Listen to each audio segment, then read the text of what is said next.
John Gray, over the last 20 years, has discovered about managing stress. And one thing that people do not know is that men and women actually cope with stress very differently.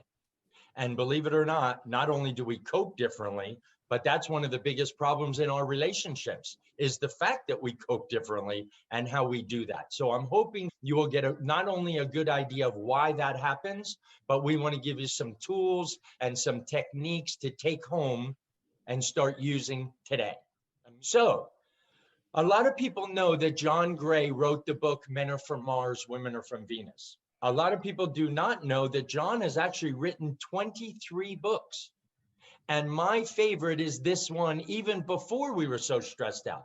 15 years ago, when I met John, I read this, and it's just a really good book on why Mars and Venus collide and how the way we manage our stress, it says here, cope differently, actually affects our relationships.